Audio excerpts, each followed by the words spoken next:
Good morning. Welcome to Helen Buster.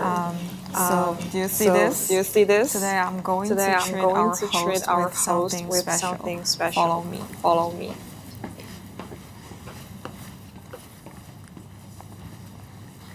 Good morning. Hey, Morgan. Good morning. Do you have breakfast? I did actually.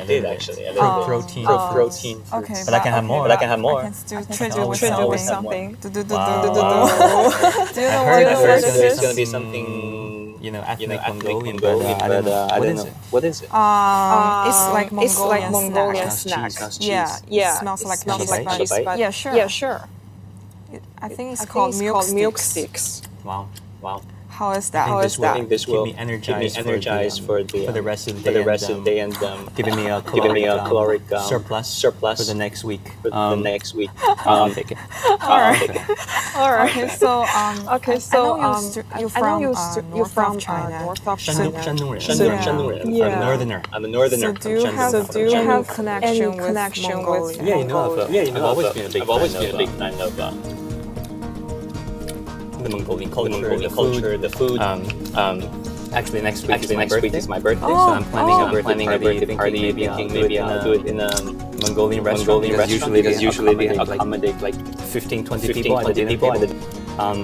Also, I myself, I think last year I did a genetic testing that says I'm 16% Northern Mongol. Because I think we're all mixed up, right? Think about it, the Mongols, the ethnic Man, in Yuan Dynasty and Qing Dynasty, they ruled China for over 600 years. So I think in a way we're all mixed up. Yeah, we're all mixed up. Maybe I have like 10% Mongol. You look.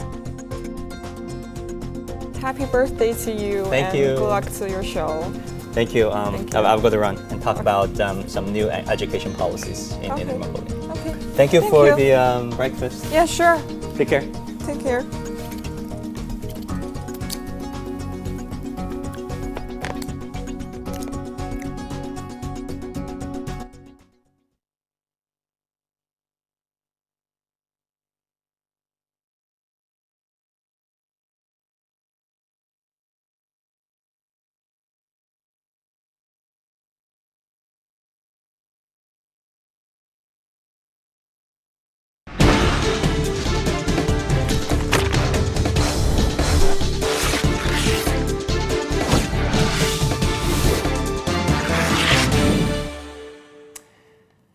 Guys, welcome to Headline Buster, brought to you by The Point. I'm Wang Guan, sitting in for Liu Xin.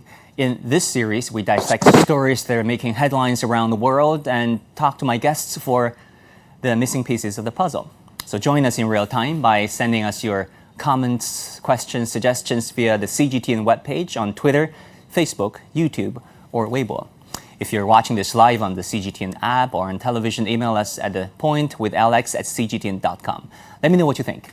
We start our live streaming every Friday at 11 a.m. Beijing time. Get in touch and we just might read out your questions.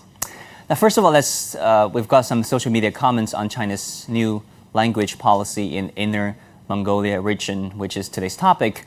And this friend, Dr. Okra, said this: the policy is probably legitimate, but the government does not understand how to communicate, persuade, and compromise, but coercion. Essentially, it is due to a lack of respect for common people. Well, this is a very blunt comment, but Laconosis, on the other hand, believes the opposite. He or she says, the West is failing in its propaganda tirade against China, so it is scrambling to find things to report on, and it is invent human rights violations against ethnic minorities. It is a projection of the mounting issues of racism and white supremacism at home in the US and UK. There are different perspectives over there. Meanwhile, a parent of a first-year student said this: the classes in our children's kindergarten are taught in Mongolian. When I heard that this year's school that use Mongolians as classroom language will use national textbooks for the first time, meaning Mandarin, I was a little worried that the kids were going to have problems adjusting to it. However, learning that the curriculum, teaching materials, and teaching language of other subjects and other grades remain unchanged, I feel much relieved. I'm not too worried about the teachers because the schools always have Chinese classes. Now, this week, we're going to look at how media has been covering China's new curriculum for students in the Inner Mongolia region in northern China. Now, according to the new policy, which went into effect on the first day of school, September the 1st, students entering first grade in schools for minorities will use standard national textbooks for their Chinese language and literature course. This course will also now be taught in Mandarin, the official language of China, of course. Previously, students started taking this course in the second grade. Now, the new policy has triggered rumors that Mandarin will be replacing Mongolian in schools all over the region, or that the new policy is part of a wider campaign to eliminate Mongolian culture from China. The policy is not without its controversies. Let's look at some of its details, though. Here is a class schedule we obtained. As you can see over there, it is for the new semesters of first graders at a local primary school in the city of Ulaanbaatar in Inner Mongolia region in northern China. Each day, as you can see, the school offers one class for Chinese language studies taught in Mandarin and at least one Mongolian language class taught in Mongolian. Other courses like math, science, and the art are still taught in Mongolian. In other words, the existing bilingual education system is still very much in place. No government policy aimed to change that. Now, starting in 2021, courses on ethics and law will be taught to first graders in Mandarin. That is a fact. And in 2022, first graders will also take history courses in Mandarin. That is also a fact. Except for the gradual introduction of these three courses to first graders, the curriculum of other subjects and other graders, as well as textbooks and the language of instruction, will remain unchanged. And the class hours of Mongolian and Korean, another ethnic language used over there, will remain the same. Now, a little background here. Article 19 of China's constitution did emphasize the promotion of Mandarin as the national language, official language of China. The law of the People's Republic of China on the standard spoken and written Chinese language, another important piece of legislation in China, said similar things, adding that promoting economic and cultural exchange among ethnic groups are important.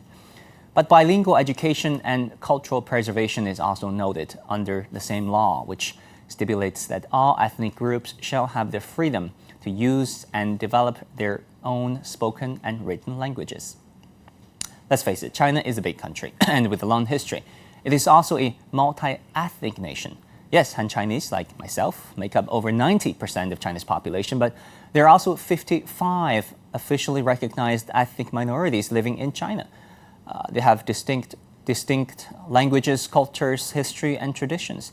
There are around 6 million ethnic Mongolians in China, and 4 million of them live in the Inner Mongolia Autonomous Region in northern China, and they're one of the biggest groups. Students can choose to go to schools where Mongolian is primarily used as a language of instruction, or they can go to a Mandarin school where Mandarin is the main language of instruction, or attend schools that teach classes in Mandarin and the Mongolian language is taught as a subject. The system has helped educate bilingual students throughout China, including in other autonomous regions like Guangxi in the south, Ningxia in the west, and Tibet and Xinjiang. Now, defendants of this new policy say it aims to make students more competitive for college placement and future jobs, as well as to make sure courses linked to national identity, such as ethics, history, and law, are consistent. But critics say this is something different, and you get a much more alarming version of the story. And let's look at some of those media reports. Sorry. Our first example comes from CNN, which on September 5th published this story, how China's new language policy sparked a rare backlash in Inner Mongolia. The article says under the new law, new policy actually, Mandarin Chinese will replace Mongolian as the medium of instruction for 3 subjects in elementary and middle schools for minority groups across the region. True, but some facts are missing here, such as these changes only now apply to the first graders and will be rolled out over the course of 3 years, and that the rest of the classes will still be taught in Mongolian. Now, the way the information is presented makes it sound very dramatic. In case the article did not raise enough concerns, one of the sections is titled Mandarin replaces Mongolian, which again is eye-catching, but not precisely accurate. And then it goes on to say that some ethnic Mongolians also fear that Mongolians will eventually be replaced by Mandarin in all subjects. Critics of China's assimilation policy say Mongolians only need to look at the ethnic minority regions of Xinjiang and Tibet to get a glimpse of what the future might hold. It is true that Xinjiang and Tibet have been using standard national textbooks for these three subjects and teaching those courses in Mandarin since 2017 and 2018. But if we want to talk about the future in these regions, we might also look at some figures. Between 2014 and 2018, Xinjiang lifted over 2.3 million people out of poverty. In fact, China says it plans to eradicate poverty by 2020, and education plays a key part in this project. This process includes significant investment in education. For example, in Xinjiang has become China's first provincial-level region to offer 15-year free education from preschool to high school, instead of the nationwide 9-year compulsory education. Now, some may still raise questions about the so-called erosion of national identity. Well, our show, fortunately, had a chance to talk to some of the Uyghur students in Xinjiang who, have been studying Mandarin from a very early age. Let's listen to what they had to say. I think learning Mandarin is very important because China is getting more and more influential, and even many foreigners are learning Mandarin. As a Chinese person, I feel like we must learn this language well. Only through this can we adjust to life in big cities. Ms. Wang considered this when she started to sponsor us in elementary school. We learn Mandarin Chinese and our native language at the same time. We certainly will not forget our mother tongue. Well, it is interesting to hear their side of the story. Next up, a Wall Street Journal article from September 3rd says China clamps down on Inner Mongolians protesting new Mandarin language rules. Region's ethnic Mongolians fear Beijing's education policies are phasing out local history and literature, erasing their culture. Again, concerns and fears take the center stage. The article opens not with what the policy is, why it's been rolled out, but rather that Chinese authorities are searching for protesters in Inner Mongolia after a new policy aimed at pushing Mandarin language education across the region sparked widespread unrest among the country's ethnic Mongolians, with many angered by what they saw as a move to erase their culture. It is understandable that families have concerns. Changes can be hard, and perhaps details about the policy itself could have been better explained. But the article centered the whole story around these concerns.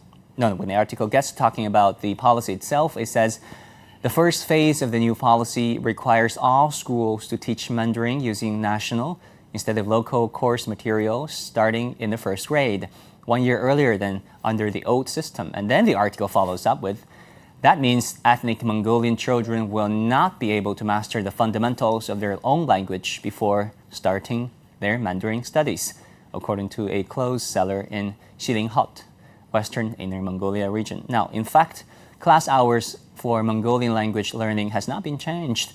The language of instruction for math, science, and the art in Mongolian schools are still Mongolian, unless you go to a Mandarin school, like I said earlier. It is a challenge, though, for some students to master 2 languages and become fully bilingual, a challenge that is shared by many students around the world, I assume. Finally, the New York Times, on August 31st, published the story, Curbs on Mongolian Language Teaching Prompt Large Protests in China. Mongolian is our mother language. Now, the students shouted, according to the article, rights activists say the demonstrations are the biggest in the northern region since 2011. Basically, the same storyline we see repeated in many media outlets. The Chinese government is attempting to erase Mongolian culture. Some students are upset, and rights groups are using the new policy to further their agenda.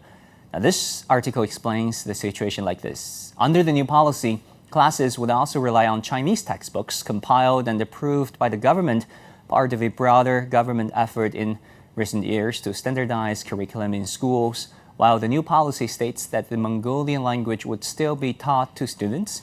The role of Mongolian, though, as a language of instruction, would effectively be diminished in many schools. 2 observations here. Now, using a unified national language in schools is common practice in schools worldwide. Yet when China does it, it's a plot to wipe out non-Han Chinese culture. We've heard that too often, too many times. And when it says the role of Mongolian as a language of instruction would effectively be diminished in many schools, this is also an exaggeration. Yes, Mandarin is the main language of instruction if parents choose to send their kids to Mandarin schools, but Mongolian would be the main language of instruction in Mongolian schools in the region. One point this article highlighted that the others did not is that some families are happy with these changes. The article says the authorities say such policies help ethnic minorities by making it easier for them to integrate into the Han mainstream society. Some ethnic minority parents have welcomed the Chinese language instruction, believing it would better equip their children to compete for coveted spots at Chinese universities and jobs in the Chinese economy.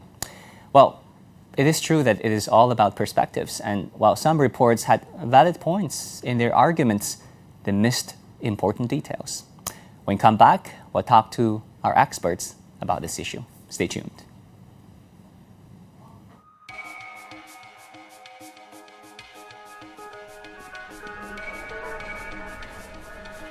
You're watching breaking news on CGTN.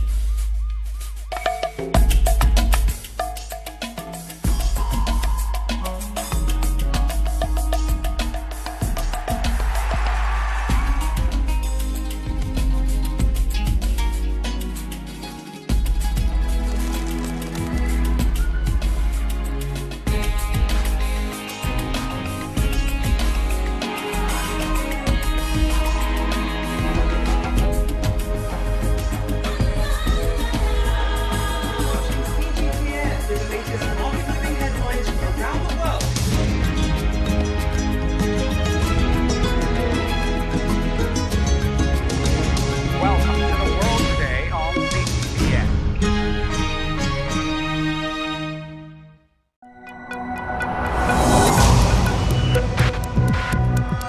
Each day, there are millions of stories. Each one can open new perspectives, new possibilities. Wherever you look, we are there. To see, discover, explore. We put the pieces together to find what really matters to you, all around the world, all around the clock. Our reporters are at home across the globe. From our headquarters in Beijing and production centers in Washington, Nairobi, and London, China Global Television Network. Stories from across the globe, reaching people across the globe. CGTN. See the difference.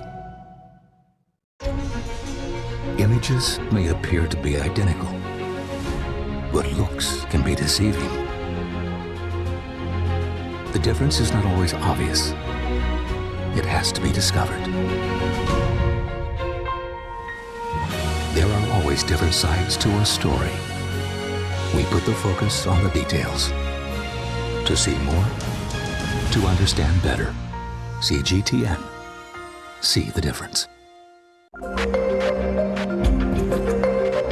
Making sense of the overwhelming wave of information means cutting through the noise to shine a light on the heart of the story and making room for new perspectives. True understanding means the ability to see events from more than one side. I'm Liu Xin, and this is The Point.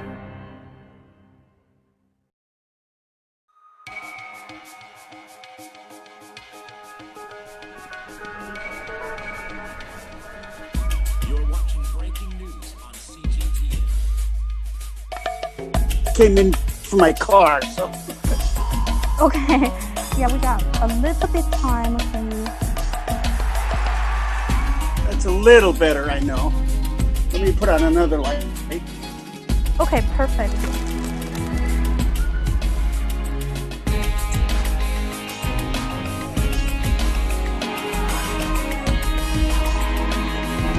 I will try to sit back also. Okay. Okay. Still dark, Okay, I know. not too far, please. We want to. We want to keep the image. Yeah. Now it's good. Okay, perfect. Thanks. Please stand by. 1 minute to go.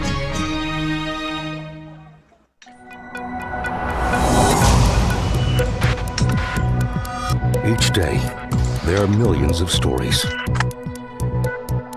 Each one can open new perspectives, new possibilities. Wherever you look, we are there to see, discover, explore. We put the pieces together to find what really matters to you, all around the world, all around the clock. Our reporters are at home across the globe. From our headquarters in Beijing and production centers in Washington, Nairobi, and London, China Global Television Network. Stories from across the globe, reaching people across the globe.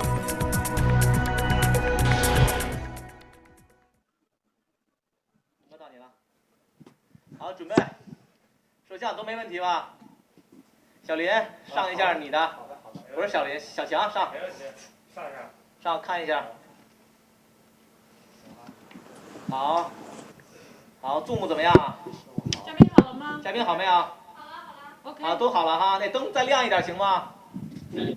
好，那小强把那窗下了吧。好，好，音乐铺音乐。好。 王冠，你准备一下，马上到你啊，还有20秒。好，等一下啊，摄像老师他的位置对吗？好，行，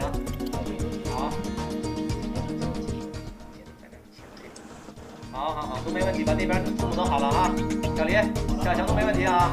好嘞，准备了啊，我 Q 你啊，5、3、2、1，开始。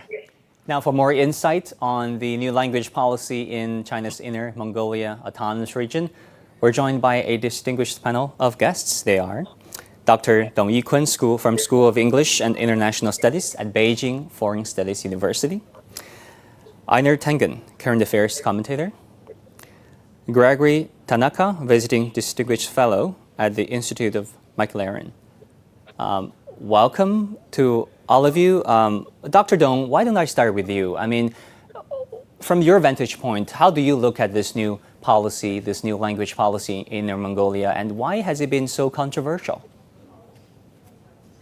Briefly speaking, I think I was not surprised by the policy and maybe the concerns that arose after the release of the news. I think that, but probably the grassroots and also the Mongolian community in Inner Mongolia, they may not as well informed as I do, since I have the bigger picture of how this national standardized curriculum has been exercised since 2017. So that's why Inner Mongolia is one of the area that just launched this new bilingual education policy. But would it be fair to say that this policy is about making Mandarin the main language? The erosion of Mongolian language. Kids don't get to learn Mongolian. How do you look at that narrative, Dr. Dong? This to a large extent, this is due to the information gap. I think, according to the information that the news release, that there is no significant reduce of the part of the Mongolian language teaching, but rather we can see an emerging or the increasing share of Chinese teaching. So I think that the main reason from my standpoint is that the international media, they are not very familiar with this issue, or not very familiar with the Inner Mongolia compared with the same issue in Tibetan area and the Xinjiang area. So I think that this concerns arose largely due to the information gap. Well, Einar, tell me what you think. I mean, I lived in America for 8 years, and according to my humble observation, whether you're Hispanic, black, white, or Asian, or mixed, you've got to learn English at school, no? Yes, I mean, English is not the official language of the United States. There's been a lot of controversies on that. But, I think there's some information that, yes, de facto, and absolutely, if you go to a school, you are going to have to learn English. But there's some information that might be helpful to people who are watching from abroad. First off, the Chinese language, written language, is not phonetic. You look at it, you can read it, but you can't, it doesn't not tell you how it's pronounced. So everywhere in China, even in cities that are 10, 15 miles apart, they'll speak a slightly different patois, different local language. Sometimes it can be understood by other people, sometimes it cannot. So throughout China, there has been this desire to create a national language, which is Mandarin, not create it, to adopt and speak this national language in the interest of trade, education, advancement. So when you start talking about these other areas, they're simply following what national China, everybody in China, 95+% has been doing for these many, many years. They're simply adopting a language that they can communicate in. If China was not to do this in Xinjiang, Tibet, Inner Mongolia, in essence, what it would be doing would be creating a kind of apartheid. These people would not have the ability to go beyond their geographical borders, nor would they be able to have much advancement because they would not be able to communicate with the rest of the world, especially when it came to trade. You would be, in essence, sentencing them to only working in local areas, probably at depressed wages. So this is a necessary part of what China is doing. It's slowly catching up. It probably should have done this quite some time ago.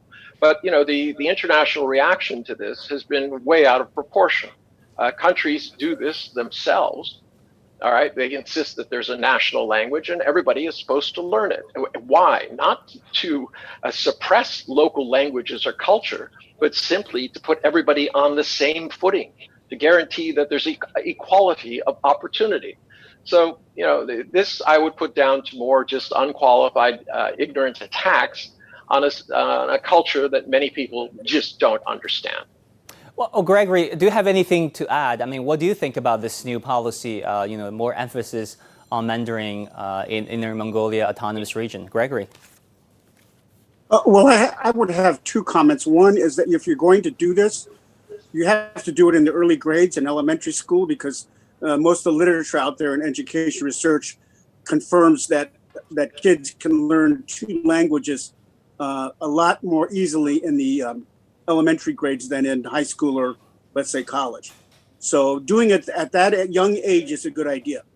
I will speak a little bit on my second point, a little bit on behalf of the Mongolian people, which is the two instances I know of where a culture, a people has sort of been dominated by a more powerful culture.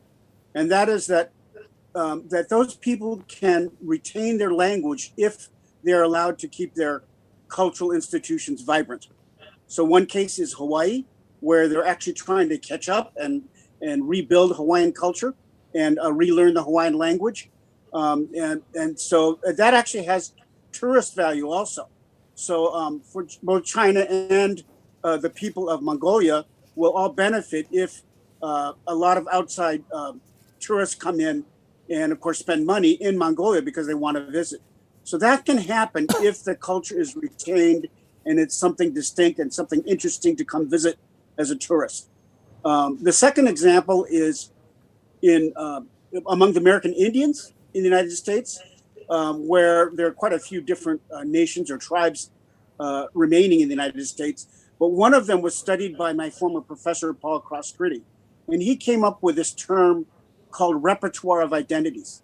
That is the Tewa Indians of Arizona living on Hopi land, which is another Indian nation, but having to go to school in a white-dominant English-speaking school system, were allowed to practice their culture of Tewa Indians, and they wanted to learn the culture of the Hopi Indians because that their reservation was kind of on Hopi land.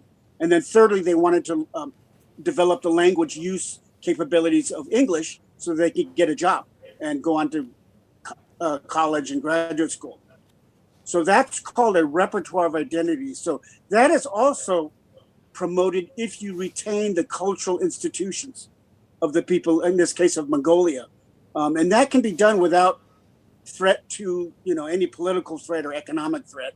It's actually a good thing all the way around. So I would say it's okay to do it if you allow the local cultural institutions to flourish and teach multiple identities for each kid. Yeah, thank you for that comparative, analysis perspective. Dr. Dong, let me go back to you. I mean, of course, the introduction of Mandarin as the medium language of instruction for the Mongolian kids will be introduced in a course of 3 years. It's not just overnight, but why focusing on these 3 courses: literature, Chinese language, which that is one course, Chinese language and literature, ethics and law, and history. I mean, why are these classes picked as the main, that will be taught in Mandarin for these Mongolian kids? Yeah, so these 3 courses, it is not China-specific or made in China policy. So this is a worldwide practice that for China, for about bilingual education, the core curriculum would be literature, law and ethics, and history. So because these subjects are ideology related, and also they are much to do with what you're going to engage these ethnic minorities, what stories you will expose them to, and also what kind of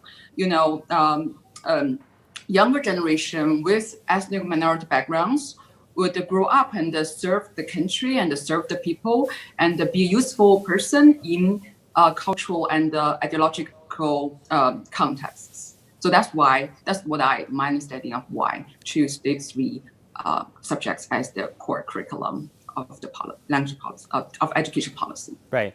Einar, I mean, you lived in China for a long time. Let's face it, there's such a thing as Han chauvinism, right? After all, we Han, the Han Chinese make up over 90% of the population. Where is the balance between, curbing this Han chauvinism while promoting and cultivating ethnic culture and traditions? Well, I think Xi Jinping said it when he was introducing this policy. He encouraged the local people, Han people, anybody who coming from outside, to learn these local languages. And this is something that is not a feature in the United States, either in Hawaii or any kind of Indian tribes. There's no effort being made to say, oh, everybody should learn this language to respect the culture and the geography from which they're in. So I think that's what it comes from. It's a question of leadership. Yes, when you have a majority, there's always a question about how the minority are being treated. But quite frankly, the minorities in China, all 55 of them, have been treated very, very well. I mean, they were given special exemptions to have more children. They were given special job opportunities in some cases. If they were able to learn Chinese, there were special positions available to them within the government. This actually created some friction with the Han majority, because they said, well, why are they doing less and getting more? Shouldn't they become more like us? So there's always a delicate balance, but so far it's China has been trying extremely hard. Unfortunately, it's just not apparent to the rest of the world. Or in this particular case, I do think politics is a large part of it. We've already seen this report by the guy who's in charge of Homeland Security, intelligence section, being told, don't concentrate on one country, concentrate on vilifying Iran and China. I mean, this gives you a perfect picture that this is not all about a moral outrage, about a culture being destroyed. It's simply politics as usual in a world that doesn't want to understand. Let's look at some comments from our viewers online. If we can show you guys some of them. Do we have them? Yes. Sentinel, This friend says, no fairness, just political manipulation to gain power and then set all the rules. Well, that's a very sharp comment over there. Gregory, what do you think? I mean, where is the balance between, preserving cohesion, unity of the society while promoting ethnic culture and tradition and language? I think that last comment, that question from the audience was very good. And I think the balance will be seen in the extent to which Mongolian-owned businesses can continue to thrive, especially the ones that extract resources and export them. Because Mongolia has a lot of resources, just like China has a lot of rare earth minerals that the outside world wants. Mongolia has a lot of minerals also. And so the extent to which the earned wealth from businesses can stay in the country and be shared among the Mongolian people will be one of the measures by which you study whether there's a good balance, a fair balance. And it's win-win for both Mongolian people and also the larger entity of China itself. And so that will be the measure I would use. Are the resources, the benefits from the resources allowed to stay in Mongolia for the most part and then can be shared with people of China?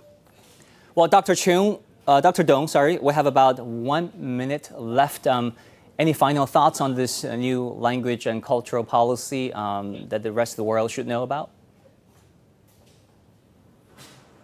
Well, I think that, first of all, I think the major issue that behind this debate or this the confusion is that, okay, so what is the bigger picture that the Chinese government is looking at, and what is the next step that the government would bring the Mongolian community into this cultural mainstream, and what will be the positive values that the Mongolian community will gain from this new policy, this new change. And I think that the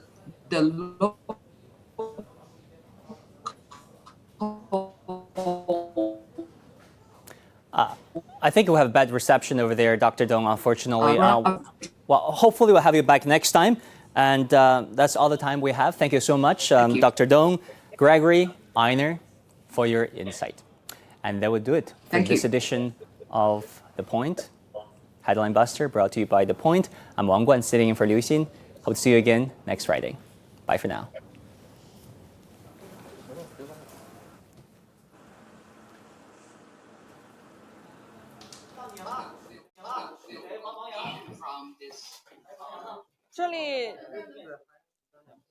Comments 有声音吗 Hello. Hi. Hi. How are you, my friend? How are you? How do you like the discussion? Good. I think the experts made important points. I mean, I think it's very important to preserve ethnic culture and language. Kids in Mongolia should be, if they're Mongols, they should be able to speak their language. But I think they could also benefit from speaking good Mandarin and be fully bilingual and bicultural. Yeah, sure. It's just like we learn English. Yeah, I mean, some comments over there. Yeah, sure. Okay, let's see. Do we have any Mongolian viewers today? I'm not sure about that. It's hard to tell from the names.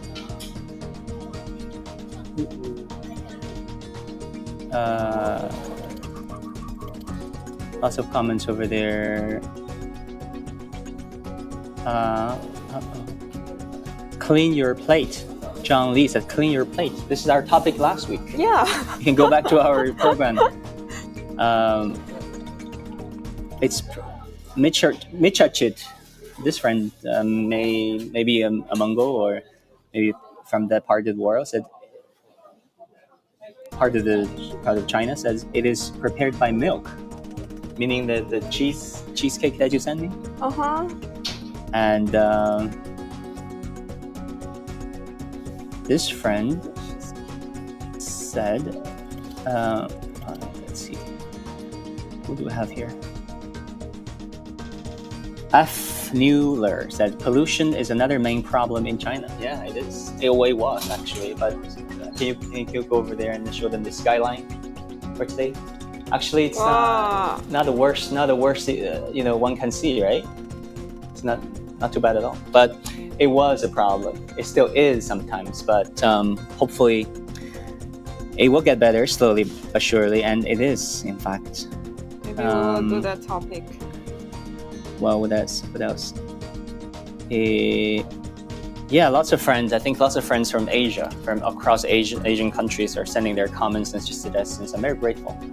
We're all grateful for your, being part of this. Thank you very much.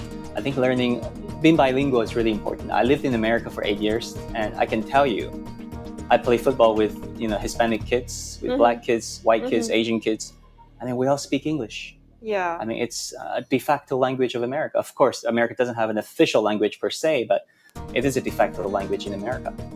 And there is such a thing as social cohesion and unity. But again, preservation of ethnic identities are important. Okay. Thank you for sharing very your much. experience. Next time. See you.